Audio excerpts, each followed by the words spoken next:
Já estamos de volta com o nosso Manhã da Piedade aqui na sua TV Horizonte e agora nós vamos falar sobre a Lei Geral de Proteção de Dados Pessoais. Gente, esta lei regula as atividades de tratamento de informações pessoais e passa a vigorar em agosto de 2020, ou seja, no próximo ano, né? Mas muitas pessoas já buscam informações tendo em vista os novos procedimentos e também as sanções para as empresas que não garantirem a segurança das informações dos clientes. E entre as novas regras previstas está, por exemplo, o modo como as empresas e os órgãos públicos deverão operar qualquer tipo de tratamento de dados pessoais, viu? E aí, nesse caso, inclui coleta, classificação, o processamento, o armazenamento e também a transferência e eliminação destes dados pessoais. Bom, para a gente entender melhor este tema, nós vamos conversar aqui no programa agora com o advogado Matheus Moreira. Bem-vindo, bom dia, Matheus. Matheus, então, nós estamos falando de 2020, mas muitas pessoas já estão em busca de informações sobre este assunto, né? Principalmente nas redes. Com certeza. A pessoa física que vai ser tutelada pela legislação para saber o que ela pode fazer, como ela se protege por meio dessa lei, e as empresas, especialmente as que coletam e tratam esses dados, como elas devem fazer essas operações, as questões de segurança e para se adequar, que elas têm obrigatoriamente que se adequar a essa legislação. E o que a gente pode esperar dessa legislação, Matheus?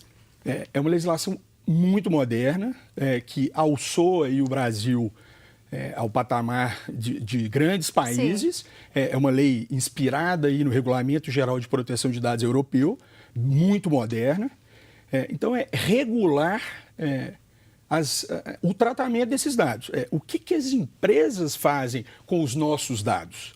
Que a gente sabe que todos esses grandes players da internet, as redes sociais, os buscadores, eles coletam o tempo inteiro inúmeros dados das pessoas. O que eles fazem com isso? Nós não temos a clareza disso hoje. A gente, na verdade, nem sabe o que acontece, né? Exatamente. Absolutamente.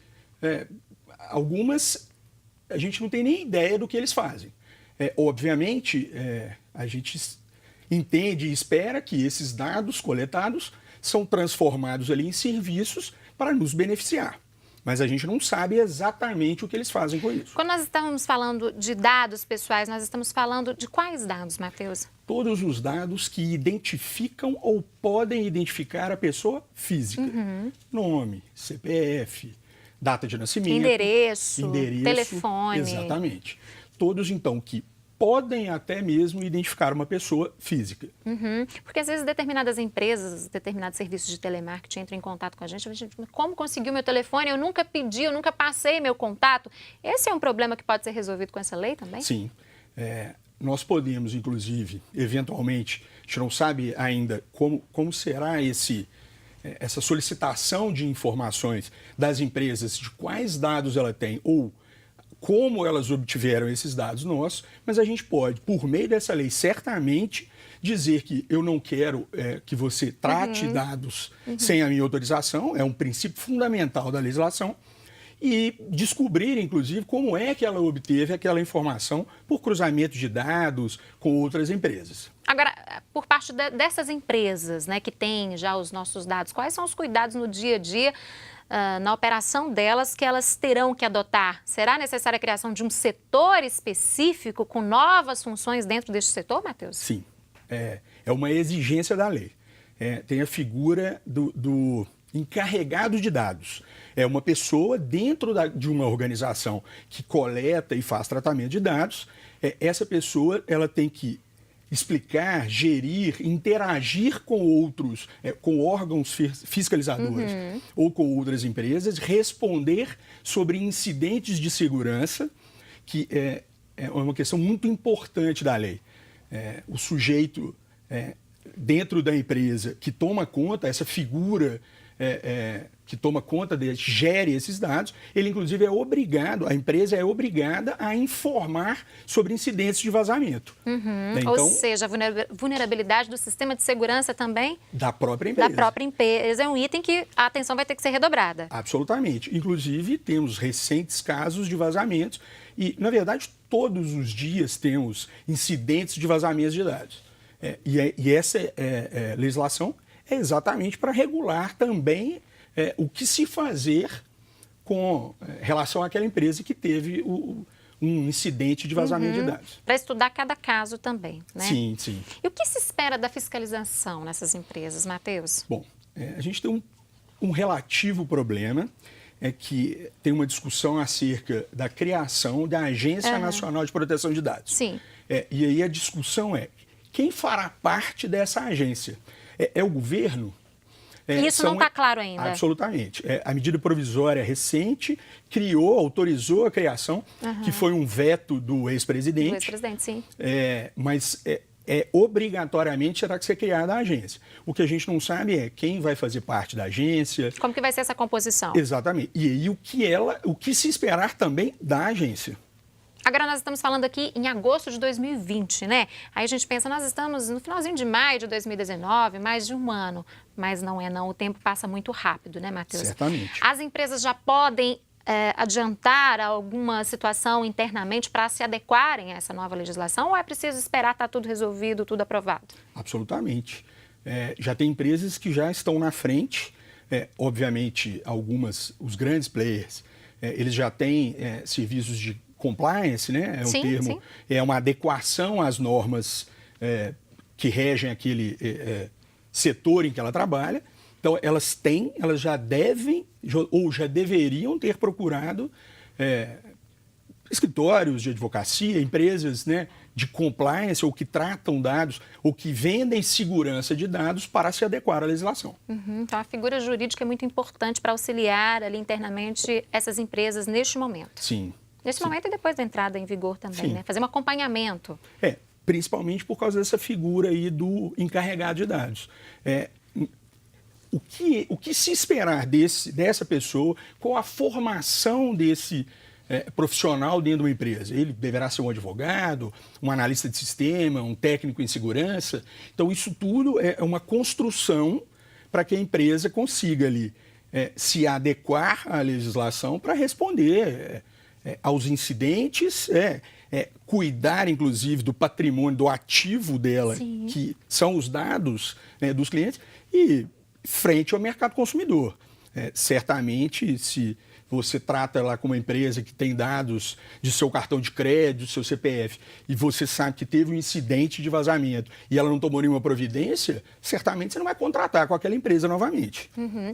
Agora, para as pessoas, para os clientes, né, para os usuários de uma forma geral, quais as dicas que a gente pode passar para essas pessoas para que elas tenham mais segurança no momento que vão passar essas informações aí de endereço? E às vezes são de tantas as formas, né, em sites lá que já ficam registrados, ficam arquivados, armazenados os seus dados por telefone. Quais os cuidados, Matheus? Exatamente. Então, o mínimo são os cuidados básicos que se deve ter ao navegar na internet. Sistemas atualizados, antivírus, etc. Chaves de segurança, aquele cadeadinho que aparece no navegador. O cadeadinho é sempre sinal que é um site seguro, é isso? Ou é o que se espera, pelo menos? É o que se espera dele. Na verdade, a gente sabe que existem fraudadores de toda espécie que fazem profissionais, organizações criminosas que utilizam disso também. Mas isso ali é o mínimo, é o básico. E muito cuidado com que tipo de informação você dá e para quem você passa essa informação.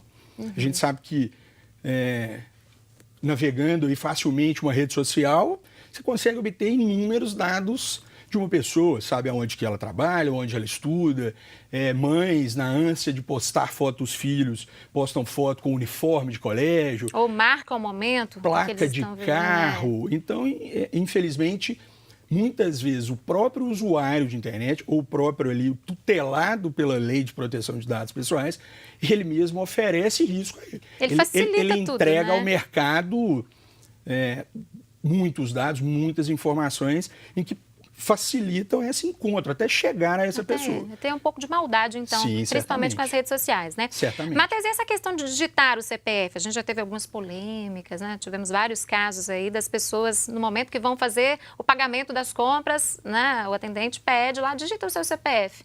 E aí, como que fica essa situação? Pois é, a gente teve um caso aqui com uma grande rede, né? Sim.